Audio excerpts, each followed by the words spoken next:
Hello everybody, welcome back to another episode of Decoding the Unknown. As always, I'm your host Simon. What happens on this channel? One of my writers, Emma, has written me a script, The Kruger Millions, South Africa's Lost Fortune. I've never read it before. I have no idea what this is about. This is the format of the show. I read it, we explore it together. Maybe there shall be some decoding. Let's jump into it. On the 4th of June 1900, the sound of cannon fire resounded through the night, reverberating against the buildings surrounding Church Square in Pretoria. It was the capital city of a young state called the Zuid-Afrikaanse Republic. Have fun pronouncing that, Simon. Yeah, no, I just guessed.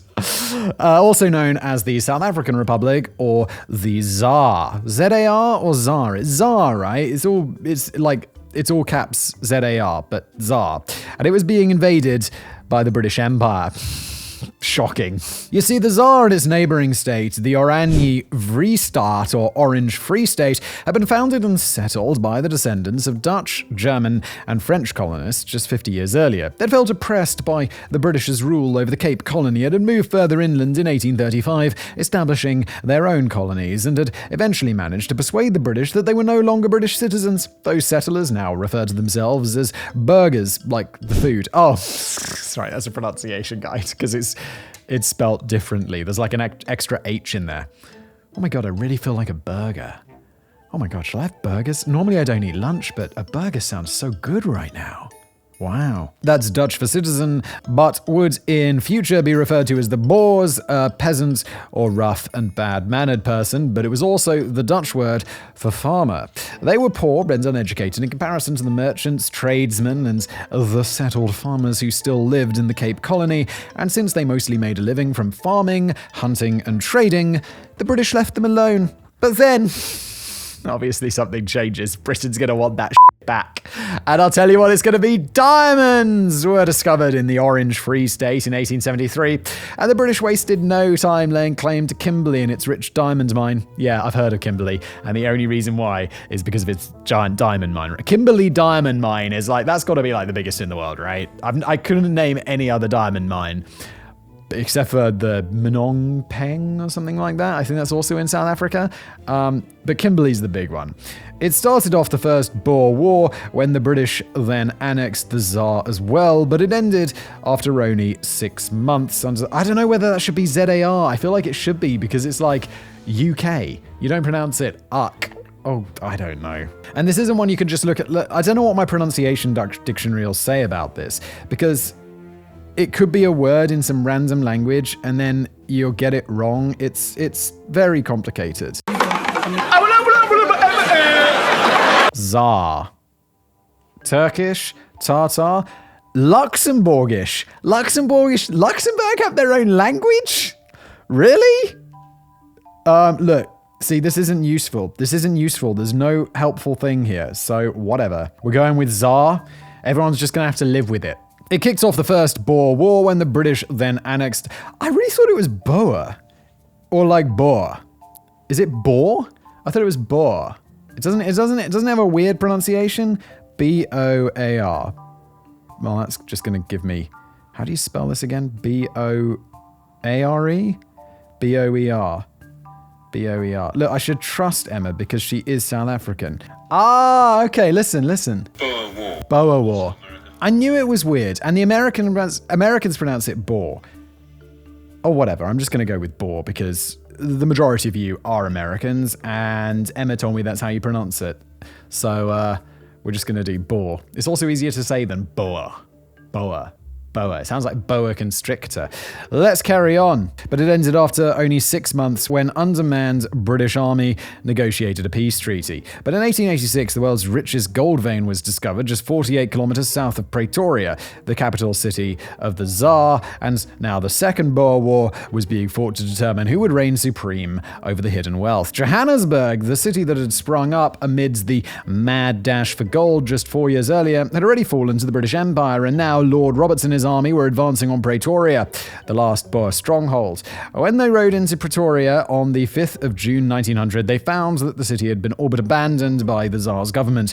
The small force of Boer commandos who had been defending the city were convinced to surrender, and now both capitals of the Tsar and the Orange Free State are under British control. However, within days, it became clear that the Tsar's government hadn't just abandoned the city, they'd emptied it completely. The newly built forts had been built along the southern border of the city, and they'd been emptied of artillery and cannons that had been stored there. The National Bank's vaults were bare, and its gold stores removed.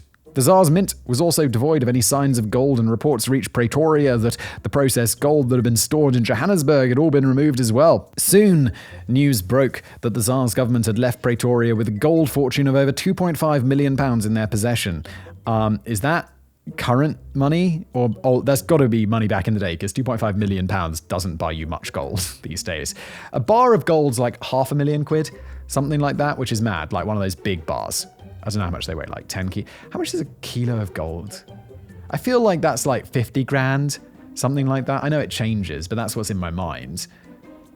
So, look, it's not that much gold. Also, gold's really small because it's so dense.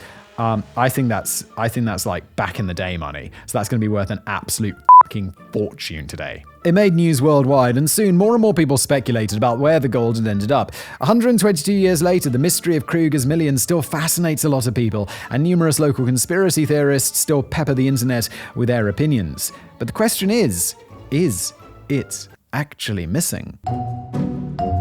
What we know. The international media was quick to call the missing gold Kruger's Millions, naming it after the then president of the Tsar, President Paul Kruger. According to history, the missing gold was worth more than £2.5 million.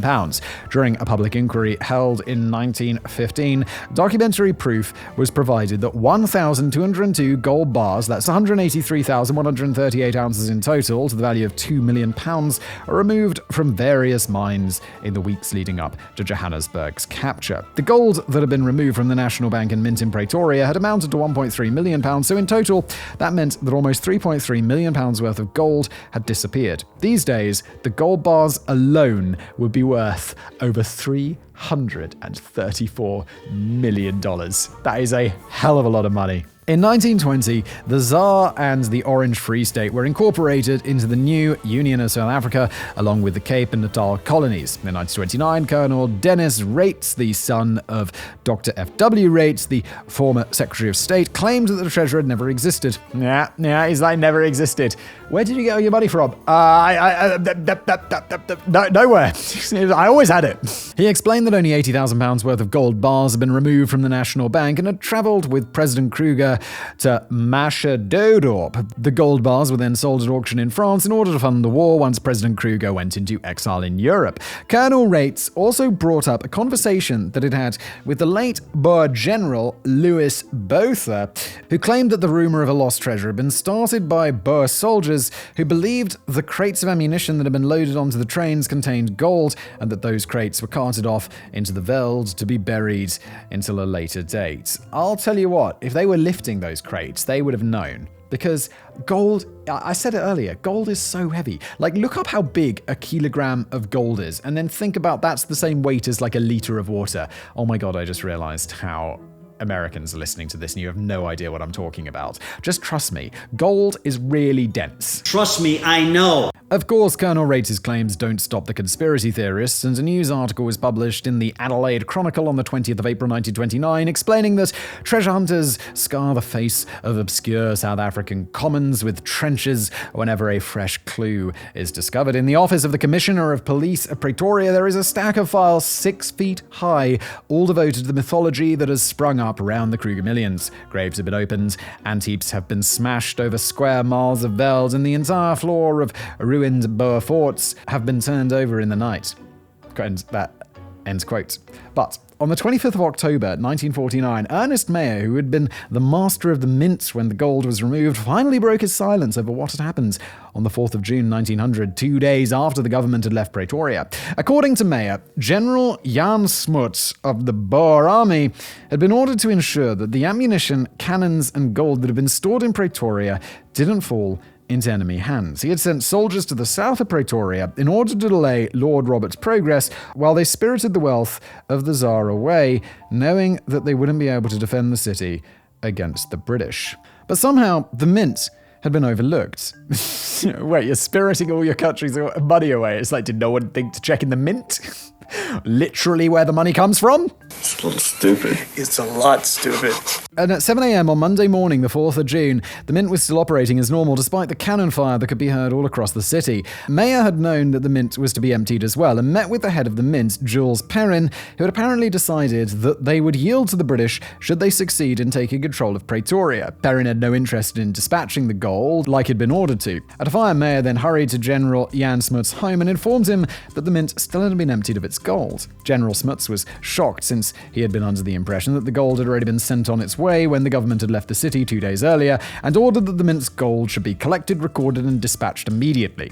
Mayer reported that between 9 a.m. and 12 that afternoon, minted coins worth £750,000, which is a lot of money today, gold bars and unprocessed gold had been counted, recorded, and loaded onto an awaiting train's baggage compartment. Mayer, an armed guard of 4 to 8 men, and several employees of the mint boarded the train and headed east towards Macadorp, where the Tsar's government had set up a base camp. Arriving in Macadorp just after 2 p.m., Mayer watched as several claimants were paid using the coins that they'd taken from the mint. And when he left for the front on the 17th of July, Commandant General Meinde Noom, the chief clerk to the Auditor General, took over custody of the gold. Noom later recounted in a diary that on the 31st of August 1900, 62 cases of gold were taken by train to Lourenço Marques, Mozambique's capital city at the time, where it was handed over to a German firm called Wilken and Ackerman. The firm credited an account in the name of the Tsar, and over the next 2 years, they would supply the Boers with provisions to make money available to the citizens of the 2 Boer states who wanted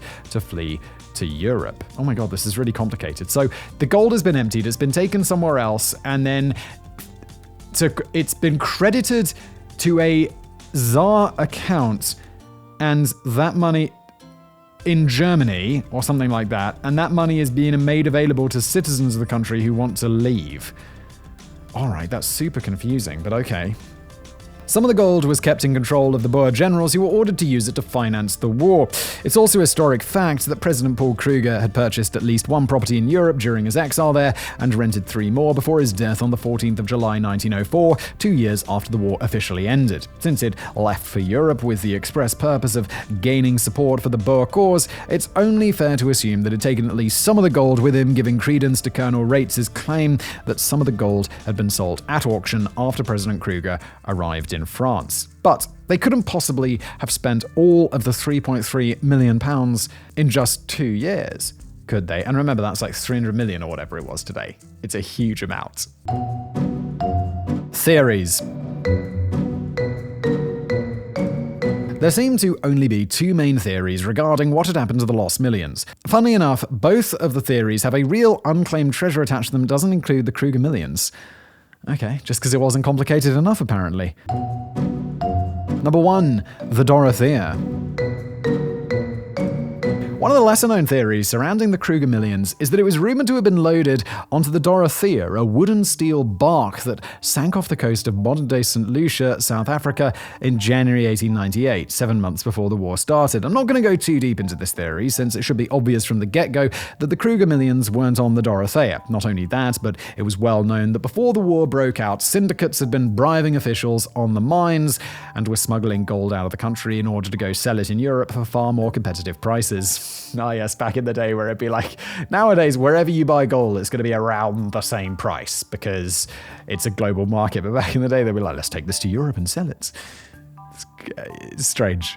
In fact, the Dorothea's cargo hold did contain gold when she sank, even though I couldn't find a reliable source that explained just how much gold she carried. How it became linked with the Kruger Millions is anyone's guess, but during my research, I stumbled over an article that fell under the heading of Kruger's Millions that described a planned expedition to recover the Dorothea's golden cargo.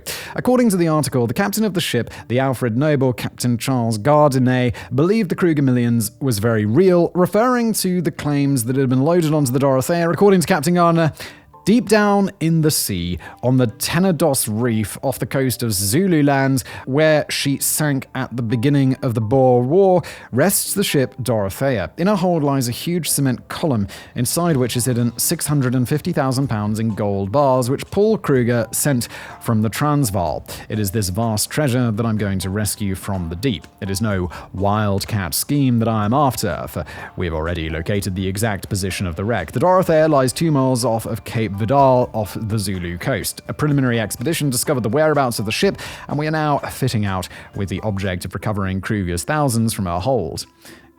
But the timeline doesn't add up. How does it? I guess he just doesn't know. The article then continues to explain the preparations they'd already made and relates Captain Gardner's claim that a 14-foot-long octopus had attacked one of the divers who explored the wreck. Because the story, again, wasn't interesting enough. According to the captain, quote, "It is fortunate that none of its tentacles touched the man's wrists. If they had caught one of these, the only exposed parts of his body, the creature would have sucked his lifeblood dry." Okay. It's a little bit of an embellishment there, isn't it, mates? It's an interesting story, if not exactly factual. For one, the only octopus that I could find that grows to be over 14 feet is the giant Pacific octopus, and they aren't found anywhere near Africa's coasts. Secondly, according to Wikipedia, they eat shrimp, crabs, scallop, abalone, cockles, snails, clams, lobsters, fish, squid, and other octopuses. Not human blood. It's like, what's its diet? The blood of humans. How does it get that? For sucking it through the wrists. The story alone told me that Captain Gardner loves tall tales of adventure and daring, and I went looking for a follow-up article to his story. I found it in an article that was published by the Daily Telegraph on the 31st of October 1908, and it only confirmed my suspicions that Captain Gardner is full of hot air. Apparently the expedition was a failure, but the article does explain that, quote, "The treasure is now said to be nothing whatever to do with Kruger, although £450,000 in bar gold from the Transvaal is believed to be in the hold of the wrecked ship Dorothea." Okay, so maybe it's like not related. That could be it, because it's definitely not the mint gold that was moved, because the timeline doesn't add up, so it could be some other gold. But again, that's about as much as was in the mint, right? So where's all this gold magically coming from? There's someone in the country who has as much gold as the country's mint? I don't believe it. Captain Gardner then goes on to explain how he'd been ordered by his employers to visit the other wrecks first, and then list the treasures they'd managed to recover from a Dutch vessel, the Middelburg, which was wrecked in 1714, before rushing to recover the cargo off of a British ship, the Dunbeth, that had been wrecked at Angra Pequena in modern-day Namibia. His wasn't the only expedition to fail at recovering the Dorothea's lost gold, and I came across an application that was lodged in 2008 by a company called Atlantis Salvaging Pty Ltd. The owner of the company also seemed to believe that the Dorothea had been carrying Kruger's millions and was asking for permission to excavate the Dorothea. Guys, you know the timeline doesn't add up. This isn't the past. You've got reliable information. This is only like 15 years ago. Come on. The application was approved in 2012, but since Atlantis Salvaging stopped existing soon after for failing to pay their taxes, I'm assuming that they never recovered the gold. They probably needed it. They were like, how are we going to pay these bills? We got to get that non-existent gold. Guys, it doesn't exist. You're just wasting more money that you don't have. What remains of the... I'm not saying it doesn't exist. There could be something on the Dorothea, but it's not the Kruger's Millions. And for it to be anywhere close to £450,000 or whatever it was back in the day, which is a giant amount of money today, it's like, no. What remains of the Dorothea can apparently still be seen during low tide, but no one has claimed to have recovered her cargo, so perhaps it's still there. Number 2, buried for a rainy day. The main legend surrounding Kruger's Millions claims that the gold was buried somewhere north of Makadadorp, and it seems to be the result of a story told by a man named John Holtzhausen. He had been captured in Kimberley on the 29th of September 1905 for stealing a horse and carriage, so obviously he was a well-respected and honourable man. He claimed that he'd been on his way to Makadadorp in order to fetch the Kruger Millions. According to John, he and 2 other soldiers named Pretorius and Schwartz had been ordered by the Tsar government to bury the gold and diamonds that had been taken from Pretoria. He explains that they'd buried it 50 miles north of the Blyde River near a small mining town called Leedsdorp. He claims that both men were now dead, so he was the only one who knew where the gold was buried. This is just a tall tale, mate.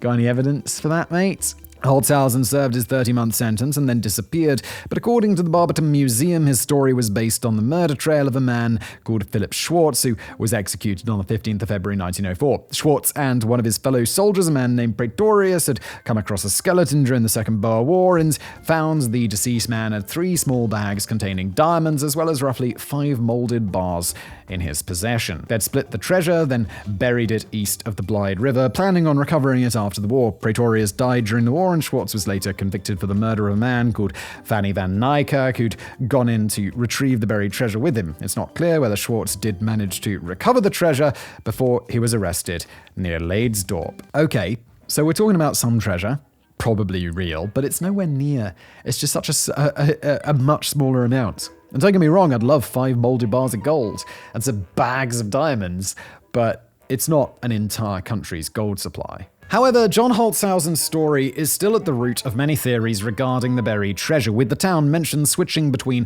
Leidesdorp and Leidenburg, both of which are located within 100 kilometers of the Blythe River. If you Google the words Kruger Millions maps, you'll find thousands of maps detailing the possible locations for where the gold could have been buried, all based on the existing railroad lines at the time. But since the idea was to use the gold to supply the Boer army for the remainder of the war, why would the Boer generals have ordered it buried? It makes sense for a treasure that was pilfered off of a corpse, but not for the sole budget of a ragtag army made up of farmers, miners, and tradesmen. I also think people are corrupt, and they'd be like, yeah, we could use this gold to fund the war. Or what if we buried just a lot of it and use some of it to fund the war, lose the war, surrender, serve out our jail sentences or whatever, or just be freed because it's just prisoners of war or whatever, go collect our gold, and then go live on a tropical island forever? Easy. However, I did come across at least 2 reports where someone claimed to have dug up the Kruger Millions. A newspaper article was published by the Northam News on the 31st of March 1948, stating that someone claimed to have found a map to the treasure hidden in an old Bible. The man said that he'd followed the map and managed to unearth ammunition boxes filled with gold. He claims that the number of coins it unearthed would be enough for him to buy several cars, and as proof, he showed the journalists a handful of what he claimed was Kruger's sovereigns. It's not enough to convince me that he'd really stumbled onto the Kruger Millions. For one, a handful of coins does not a fortune make. Also, it seems to be human nature to hold on to old currency, believing that it'll be worth a lot of money someday. My grandmother kept handfuls of old currency dating back to the 1970s, but it didn't mean that she'd somehow stumbled over the hidden treasure of a bank robber. My theory is that this unnamed man had simply discovered or inherited a few old coins and then claimed that he'd stumbled over a fortune for his own narcissistic needs. The second report was a more recent one and is even more unbelievable. In June 2001, South African newspapers claimed that a portion of Kruger's millions had been found on a farm outside Amelo, a farming town on the Mpumalanga province. A family of farm workers claimed to have dug up at least 400 Kruger pounds back in 1999 and that they've been living off the fortune ever since. A spokesman for the family claimed that the coins were dated 1889 and that the family had sold off at least 400 coins over the years for a total of 200,000 Rand or $11,700. Now, here I'm calling bullshit on this on a number of points. For one, I happen to work for a company that sells gold coins, both bullion and collectible coins. Holy shit, okay. And Emma would definitely know how much gold is worth. There we go. Is my guess of like 50 grand British like halfway right? Yes, you did. Yes, he did. Yes, you are. I'm also fascinated with their history as a result, and as such, you could consider me somewhat of an expert on them. First off, the date is all wrong. The first Kruger bonds, not sovereigns, were minted by the Kaiser Mint in Berlin, Germany in 1892 in preparation for President Paul Kruger's second election. And before the official opening of the Tsar's Mint in July of the same year, there were 15,650 of them minted, and they are extremely rare today. They are also some of the most valuable Tsar coins that we sell, since an engraving error resulted in a single-shafted ox wagon on the Tsar's coat of arms having 2 shafts instead of 1. Currently, an 1892 double-standard Tsar pond is worth about $3,850, depending on the grading of the coin, meaning the condition that it is in, established by independent companies like the NCG, the Numismatic Guarantee Company. Before the Tsar ponds, the Tsar had the Burgers bond, which was commissioned by then-President Thomas Francois Burgers. 837 coins were minted in London in total, and only 94 unknown to exist today. They are all dated 1874 and have a current value of $32,400 each. Secondly, the family claims that they had sold at least 400 of these coins for a total of 200,000 rands by the time the story broke. If we consider the date to be a simple printing error, and the coins were actually dated 1898, they were selling the coins for 500 rand each. Considering that a graded 1898 one bond is currently worth 50,000 rand,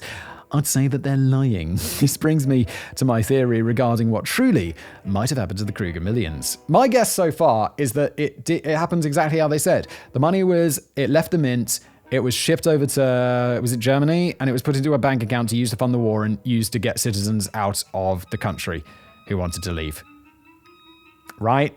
It's not buried in the ground somewhere. Maybe some of it went missing to corruption, but it is long gone if that's the case. The Veldpond and the Karlpond. We sell two kinds of coins that were put into circulation after the war broke out and the mint was emptied. One of them, known as the Karlpond, is a bear coin that hadn't been minted yet. Some of these coins have a rim around them and the rest are completely blank, making them seem like nothing more than a golden disc. These coins on their own prove that the Kruger Millions had once existed, since they are the result of the work at the mint being interrupted that Monday morning. That's so cool. That's so cool how you can see that little bit of history. It's like, why are these coins blank? Because the country was invaded and the mint was just stopped printing and they had to go. That's so cool. The coins, known as both the Leidenberg Karlpond and the Makerdorp Karlpond, were placed into circulation after Pretoria fell to the British Army in June 1900. It isn't known how many of the coins existed, but I've counted at least 18 myself, and they're considered to be extremely rare. The rest of the coins that already had been minted wouldn't have been as obvious or once they were placed into circulation, since at least 788,000 Kruger coins dated 1900 were minted before Pretoria fell to Lord Roberts and his army. As for the second coin, it is the most interesting one. Known as the Veldpond, it is a rough coin that was produced in a gold mine in Pilgrim's Rest using handmade steel dies. It is engraved with the words Ein Pond on one side and Tsar 1902 on the other. The edges of the coin are rounded and uneven, much like a dollop of wax looks when it has been stamped with a seal. I'm looking at these right now. I assume they'll be on the screen as well. They look cool. According to history, the remaining Boer government was running low on funds by 1902, and they needed to supply their soldiers with coins that could be used to purchase supplies from local black tribes. They already had gold bars in their possession, and according to an inquest that was held in 1915, gold was also removed from both the Barberton and Pilgrim's Rest mines in order to mint the Veldpond. Former employees of the Tsar Mint were employed to help make the coins, and according to records, 986 of these were minted. They're heavier than the other coins, weighing about 8 grams each compared to the standard 7.8 grams of the Karlpond, and they were made using a mixture of 24-karat gold and mercury to keep the gold from cracking. Today they're considered to be the crown and glory of a Tsar coin collector, and their prices start at around $20,600. God damn. So, now, here is my theory regarding what happened to the £3.3 million that have been taken east by train. The real fortune. So, if you've been following along, you should already know that with time, we learned exactly what happened to Kruger's Millions. I've tried my best to allude to it as we went along, but I'll summarize it for you below. First, we know that a portion of it traveled with Paul Kruger to Europe, since he and his companions used that money to live on for the next 4 years until his death in 1904. Sorry, yes, there was that money as well, accounted for. He was also able to either purchase or rent properties in the countries he was living in. That accounts for at least part of the fortune. Secondly, we know that 62 cases of gold were handed over to Wilkin and Ackerman in Mozambique in order to supply the Boers for whatever they needed, at least until the money ran out in 1902. It would make sense that they would have sent gold bars instead of the minted coins, but I doubt they handed over all 1,202 gold bars to the German firm, since they weighed close to 4.8 tons in total, and there's that whole saying about placing all of your eggs in one basket. Okay, so sure, a lot of it went to Germany, some of it went to fund the dude's life in Europe, and some of it also went to this Mozambique company to also fund the war. Thirdly, we've got the 1900 Kruger Pond. I've already mentioned that 788,000 of them were minted. Ernest Mayer claimed that they'd removed minted coins the value of £750,000 from the mint. Assuming that he didn't work on an exchange rate of Tsar Pond versus British pounds, is it possible the official records included a large portion of the Kruger Millions? And I think they did, mostly because it links up to my fourth point, the Karlponds. It is a historic fact that the unminted coins have been distributed both from Lindenberg and Makerdorp in order to supplement the existing supply of currency. No one would have noticed the difference if the 1900 Kruger Ponds were included in this scheme, since they would have already been in circulation. And point number 5, the Veldpond. The records of the man responsible for managing the entire process, Mr. P.J. Kloppers, claimed that the Boer government had already got gold bars on hand, not to mention the gold ore that they'd taken from the surrounding building mines. I've calculated that in order for them to make 986 Veldpond, they would have needed 278 ounces of gold, and that doesn't take into account the failed coins, the experiments, and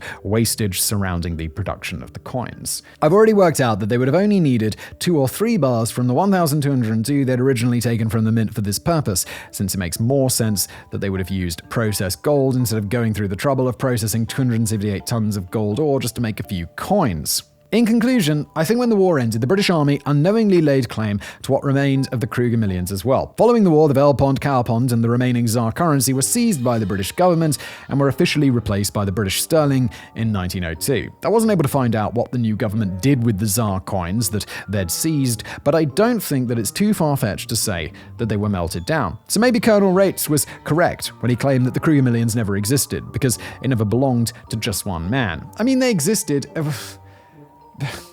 It was all divided up and it went into a bunch of different places. It's an interesting story, but it's like, in a way, more boring than the dream everyone has of them being spirited away somewhere and people like hiding them and then dying or forgetting about it and all that shit. It's like, nah, they all just went like to a bunch of different places to fund a bunch of different stuff, or were just nicked by the British. There's no, that's what it is. There's no buried gold out there. I mean, there's tons of buried gold out there, I'm sure, just not this gold. So maybe Colonel Rates was correct when he claimed that the Kruger Millions never existed because they never belonged to one man. It had been redistributed to every citizen of the Tsar, ensuring that they would have at least a hope of looking after themselves after their governments were forced into exile. But not all is lost, since I have seen the Cowpond, Veldponds, and the 1900 Kruger Pond with my own eyes, proof that at least part of it still exists today. And that brings me to the final part of the mystery. The Lost Hoard. On the 25th of February 2021, the South African Mint held a press conference and announced that a portion of the Kruger Millions had been recovered. It had been transferred to a Swiss bank from the Netherlands shortly before the start of World War II, and the coins were still in a canvas bag that had the words, "The National Bank of the South African Republic Limited," printed on it. It was locked in a vault for years until the unclaimed vault, along with others, was opened up and the contents placed at auction. The South African Mint purchased the bag of coins and has since then put 1,000 of these coins up for sale. The coins have been authenticated and graded and are sold in a wooden display case along with a Kruger Rand and a replica of the bag that the coins were found in. In my mind, that brings the whole mystery to a nice close. The Kruger Millions might have been lost, but a part of it still remains today. And in true capitalist fashion, you can now own a piece of the lost treasure, and it'll only cost you a few $1,000s. This is a nice story. I liked it, kind of like treasure hunting. If you enjoyed this show, that's where it ends. If you enjoyed this show, please do leave it a review. If you're listening, if you're watching on YouTube, like, subscribe, and I'll see you next time.